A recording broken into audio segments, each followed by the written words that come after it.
Hi, I'm Nick Pawson and you're watching News 24 Live. I'm joined by Sergio Davids from Wheels 24 to give us the latest topical stories in the world of wheels and motoring. Sergio, good day. Thanks for coming in. Good afternoon. Always a pleasure. Sergio, the scourge of bakkie accidents. You guys have reported two huge accidents in the last week where respectively 10 people were killed. And then the sort of relevant traffic acts that allow this to happen.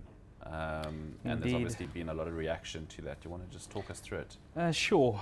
Look, bakkie crashes is one of those ugly terms that rears its head every now and again, like in Kandla. Gets a lot of attention when it happens and then sort of just swept under the rug. The fact is, in the last 2 weeks, we've seen 20 people die with regards to bakkie-related crashes. What's really critical about this is that the actual act, well, regulation within the National Traffic Act, actually allows you to carry people on the back of bakkies. Look, I mean, that seems ridiculous. I mean, is that just an act that needs to be updated, or I mean, are we sort of a bit behind in that respect? Surely, if you've got people on the back, they need to be in a canopy strapped up.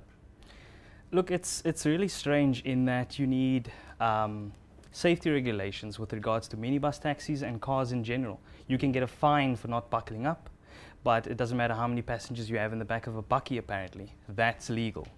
With regards to bakkies, the regulation stipulates that your sides of your bakkie, and including the rear, needs to be of a certain height with regards to people sitting in them. You also can't transport people with goods. And then I see, sorry, also if you're standing, then a certain height. Yeah, it needs to be of a certain height to prevent you from falling over.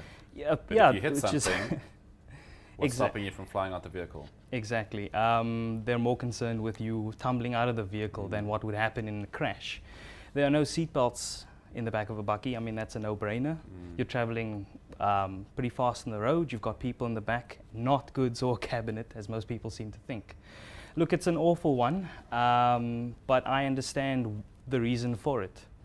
Bakkie is great in terms of like agricultural use. You can put loads of stuff on the back, incidentally people, transport your workers to and from your work site. I understand why people do it. On paper, it seems very convenient.